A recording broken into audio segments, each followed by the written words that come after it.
It's very good to have you here for this EUNIC Club event.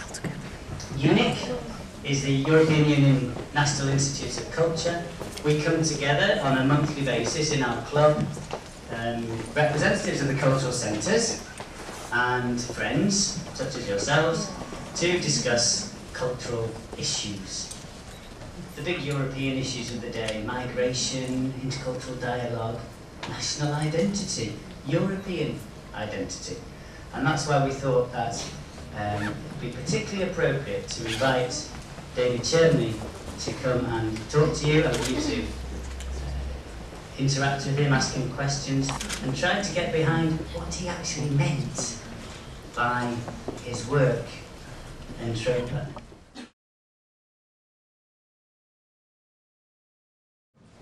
Probably the most famous work by Cerny from 1990s is the Pink Tank. Basically, we can say that it was a vandalism, or at least it was classified. It was classified as vandalism by police and by some of the diplomatic bodies in Prague in 1991, and the art piece was a combination of performance, sculpture, but also media intervention. Basically, David and his friends repainted a pink Soviet military tank that was placed on a pedestal in the center of Prague with pink paint, and this caused a great controversy. Of course, Soviet, at the time still Soviet officials were quite unhappy about this, and so it led to covering of the repainted pink by cloth, as you can see on the right image, something that might remind you of destiny of some of the pieces of Entropa here in Brussels. Later on, the army, Czechoslovak army, was ordered to repaint the tank green again, because the Russians were quite angry. But at this point, there was a great media response. Newspapers were discussing the event, and also people on the streets, and there were spontaneous demonstrations taking place in front of the tank, trying to support David and his intervention. And it was also members of parliament in 1991 who were trying to support David, who was persecuted and was actually hiding underground. And so members of parliament, when the tank was repainted green again, used their immunity and painted the tank pink again. So it went back and forth, and it's got some typical features of David's work. That means that he likes to provoke people and media to think about stereotypes and things that we are think are given. The shape of Entropa and the way how it was conceived and how the elements were put together are, we can say, a rip-off of older work by Cerny from 1994, when he started to use the form of kit, plastic kit that you can get in stores and assemble different toys and objects out of it. And he started to produce different ready-made sculptures that were being offered in giant plastic bags, pretending that they are being these ready-made sculptures. Czech Crash from 2000 is here to show that David Cerny is also making fun of Czechs, and it is a large sculpture that consists from about 18 individual pieces, miniature landscapes that depict different scenes from Czech history, from the times of so-called Hussite revolution or from 20th century.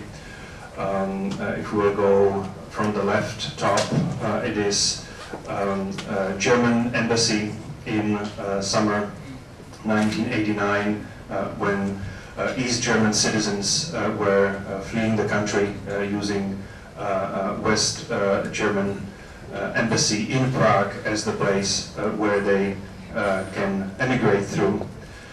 Or on a right top we can see Stalin's monument that once stood in Prague, one of the biggest Stalin's monument in Eastern Europe, and on a bottom a scene, a Holocaust scene that is unfortunately also connected with Czech history.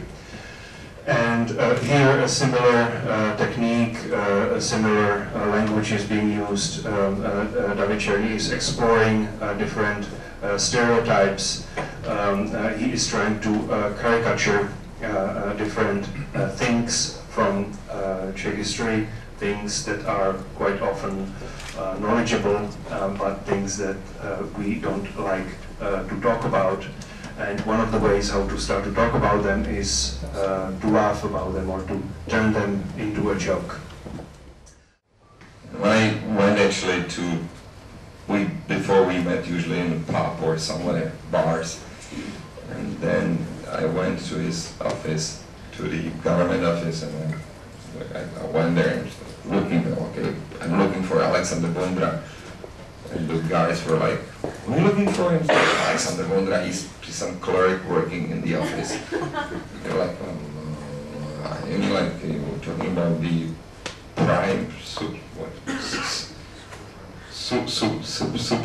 super prime minister, something like that. Well, I don't know. Well, he's clerk, he works here. Okay, so I figured out that he's this kind of person. And then, so I showed him the project, he liked it, and I explained him that there might be different ways how to do it.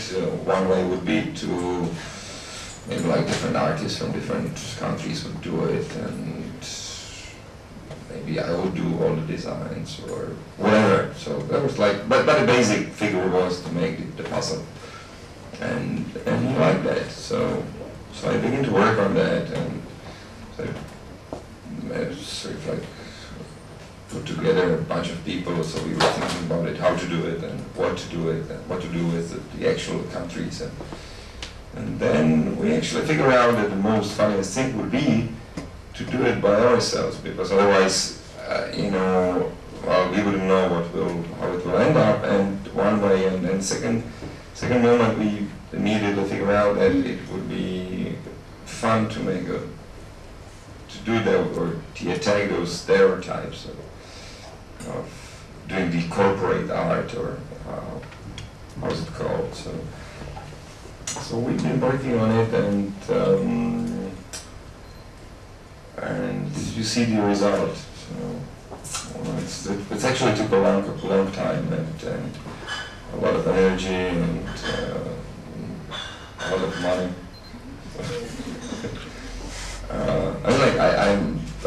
Of course, again, it goes through all the process, but it's probably better to give you the mic, and if you have any questions.